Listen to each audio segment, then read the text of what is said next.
Indonesia adalah negara hukum sebagaimana yang tercantum dalam Undang-Undang Dasar 1945 yang berbunyi Indonesia adalah negara hukum, tapi Indonesia belum mengimplementasikan secara menyeluruh dan komprehensif terhadap penegakan hukum terhadap rakyat Indonesia.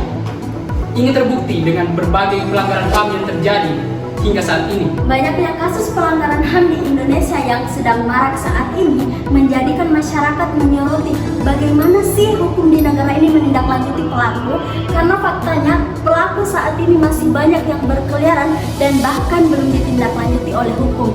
Dari banyaknya media massa yang memberitakan tentang kejahatan genosida, kejahatan manusia, kejahatan yang tidak adil, dan banyak lagi kejahatan yang berakhir dengan kurang penanganan oleh hukum dari masa yang lama hingga saat ini.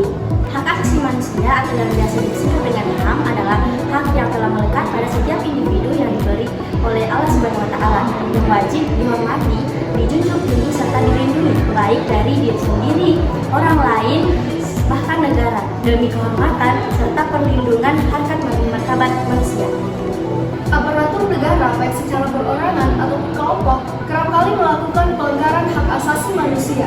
Hal ini terjadi karena kewajiban mereka sebagai perwakilan negara tidak memenuhi hak asasi manusia, tidak melindungi dan bahkan tidak menghormati hak asasi warganya. Begitupun juga dengan rakyat, juga bisa menjadi pelaku pelanggaran hak asasi manusia.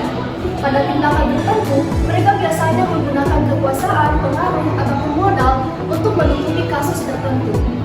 Contoh pelanggaran HAM yang baru-baru ini terjadi adalah kasus pembunuhan Brigadir J atau Joshua Huta Barat yang dinyatakan dibunuh oleh Irjen Pol Verdi Sambo yang tak lain dan tak bukan adalah atasannya sendiri. Hal ini tentu saja termasuk ke dalam pelanggaran HAM berat karena telah melakukan pembunuhan secara semena-mena. Brigadir J yang memiliki hak asasi sipil namun berakhir tragis di tangan atasannya sendiri. Pelanggaran HAM lain yang marak terjadi adalah kekerasan seksual. Pelanggaran HAM ini menyebabkan masyarakat selalu was-was dan tidak dapat tenang.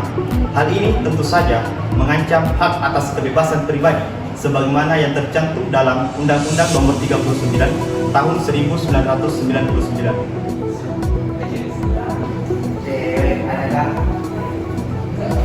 Penegakan hukum di Indonesia masih belum berjalan dengan baik dan benar karena masih banyak dari para pelanggar yang memberi ataupun menggunakan kekuasaan untuk meringankan atau bahkan menghindari hukuman mereka.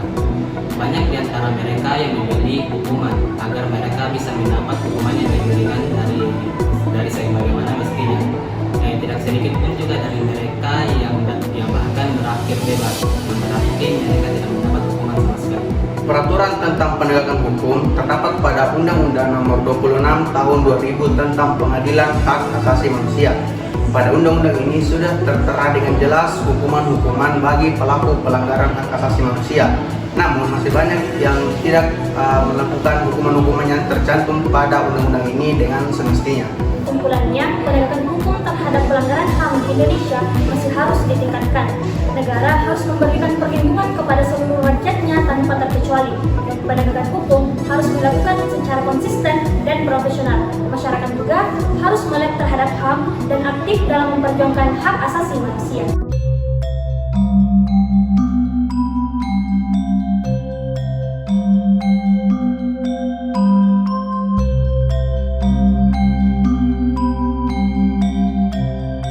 Thank you.